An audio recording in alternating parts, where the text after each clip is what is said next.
Okay, the last topic for 7.3 that we're going to look at is all about angles of elevation and depression. Okay, so the way we solve these is very similar to those word problems we did in the previous video, but here we have to draw kind of a very specific picture because when you're talking about an angle of elevation or an angle of depression, kind of imagine looking up at something or looking down at something, and that's kind of what we're dealing with here. Okay, so when we talk about angles of elevation and depression, they are measured from the horizontal to the line of sight. So when you look at this first picture of this really creepy looking guy that's looking up at the sky, you've got the horizontal from like where your eyeballs are. So that's the horizontal.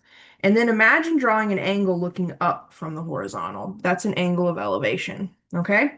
Now, when you're doing an angle of depression, we have this even creepier guy that's on this weird rock looking at something that looks like a broken spaceship. I don't know. But imagine a horizontal coming out from his face. Okay, so that's the horizontal we're talking about. And then his eyeballs create an angle. So, like what he's looking at, if we draw a line straight to what he's looking at, that creates the angle of depression. Okay, so we're going to solve these just like we did before. We have to figure out what relationship we need, whether it's sine, cosine, tangent, or what have you. Okay, and then we set up an equation that we solve. We just have to draw like a bit more of a specific picture. Okay, so let's go ahead and look at example 11. Okay, so the directions say solve, include correct units with each answer, and round to two decimal places as needed. When you see that, you know you're just going to be using your calculator. Okay, so this one says you are in a hot air balloon that is 1,200 feet from the ground. You look at your friend on the ground with an angle of depression of 30 degrees. How far are you from your friend? Let's draw this, okay? Now, I've told you before, I'm many, many things. An artist is not one of them. So we have a hot air balloon. So this is the little basket. It has little strings going up. And then if memory serves me, it kind of looks like this. Okay, that looks like, is it something Squidward? I don't know. That's a little dramatic. So maybe it looks like this. Okay, you are right here. Okay, that's your little face up here. Now, when we create this angle of depression, you have to understand there's a horizontal coming straight out from your line of sight. Okay, so that's the horizontal. And then there's an angle of depression that we are told measures 30 degrees. So this is 30 degrees. Okay, your friend is standing right here. Now we know the distance up in the air that you're standing or that you're floating, I don't know, flying, whatever you want to call it. We know that you are 1,200 degrees in the air. 1,200 degrees. You're 1,200 feet in the air, all right? So you're 1,200 feet from the ground, okay? You've got this angle of or of depression that you're kind of causing when you look down at your friend. We want to know how far away is your friend. So what we're interested in is this length here. So you and your friend are this far apart. So we're looking for the length of this hypotenuse. Okay, so we've got the side opposite of our 30-degree angle, and we've got the hypotenuse. So which trig function relates opposite and hypotenuse? Hopefully you're screaming sine, sine, sine. Yes, sine relates the side opposite of the angle to the hypotenuse. So we know that sine relates the side opposite to the hypotenuse. So let's see if we can create an equation, okay?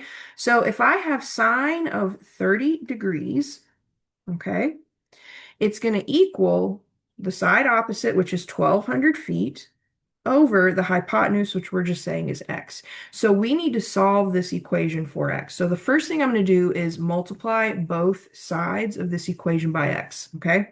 So I'm going to multiply both sides by x. Over here on the right-hand side, the x's, they just divide out. So x divided by x is 1. So what that gives me is x times sine of 30 degrees equals 1,200. Well, I don't have x alone. I want x alone. So in order to get the x alone, I need to divide both sides by sine of 30 degrees. And this is totally legal because we already know that sine of 30 degrees is not 0. So we're good here. Well, sine of 30 degrees divided by itself is just 1. So what this ends up giving us, I didn't give myself quite enough room. We finally get our x alone because sine of 30 degrees divided by sine of 30 degrees is 1. 1 times x is just x. And that's going to equal 1200 divided by sine of 30 degrees. So let's go over to the calculator. Make sure you've written this down before you switch screens. Pause if you need to. So when I go to the calculator, remember we want to make sure that we're still in degrees, okay? I know that we're in degrees, but let's check it just to make sure we're definitely in degrees, okay? So what we need to type in here is 1200 divided by sine of 30 degrees. And we're going to round, well, we don't even have to round here. We get exactly 2400. Okay? So we can say here 2400 feet is how far we are from our friend. So this distance right here is 2400 feet. Okay? Now for part B, it says to measure the height of Lincoln's face on Mount Rushmore, two sightings 800 feet from the base of the mountain are taken. The angle of elevation to the bottom of Lincoln's face is 32 degrees, and the angle of elevation to the top of Lincoln's face is 35 degrees. What is the height of Lincoln's face? Whoa, we got some stuff going on here. So let's draw a picture. Never be ashamed to draw a picture. And again, I am not an artist. So you have some mountain. Okay, we know we have Lincoln's face. We're going to make him smiling, even though he was generally kind of a dour man. So we know that we have this height from the ground to here. And then we have the height from the top of the head to the ground. What we want to know is the actual height of the head. Okay, so how tall is Lincoln's head on Mount Rushmore?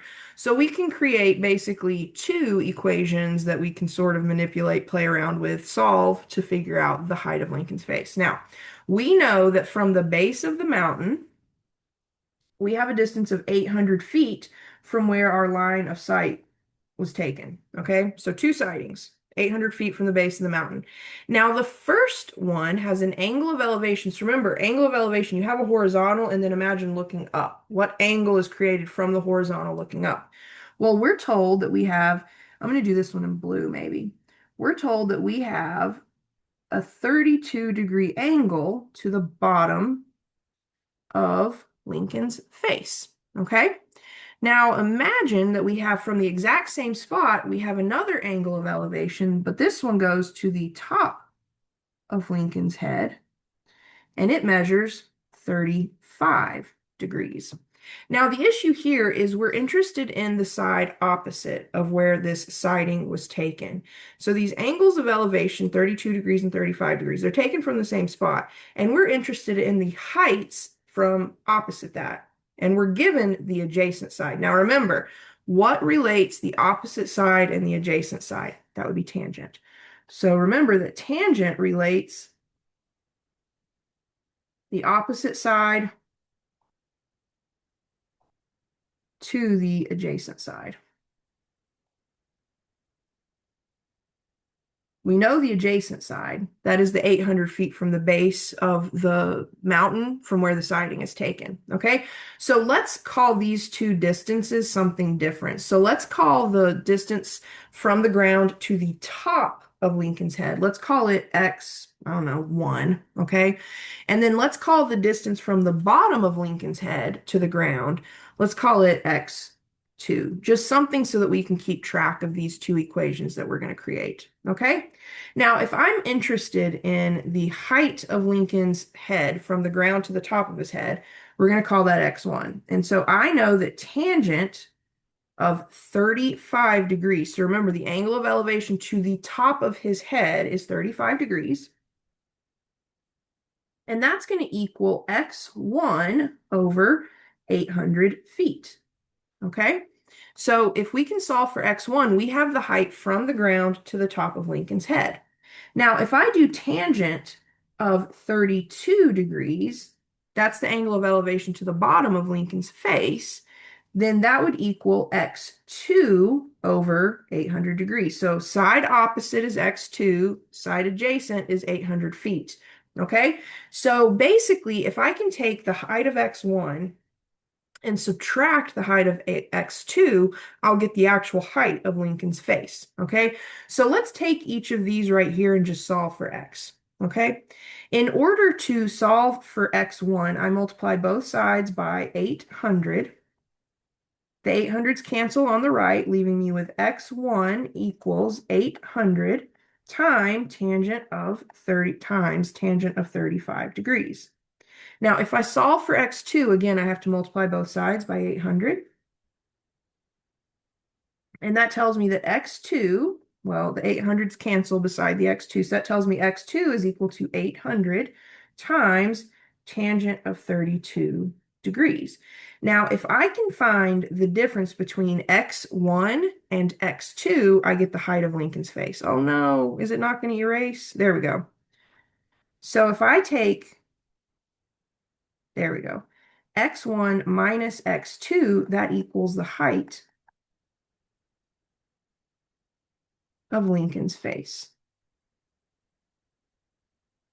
So x1 minus x2 is going to be 800 times tangent of 35 degrees minus 800 times tangent of 32 degrees. You don't have to do any like factoring or anything. Yes, we have this 800 that's in common, but let's just put this into our calculator and let our calculator do the work. Okay, so make sure you've written this down and then go to the calculator with me.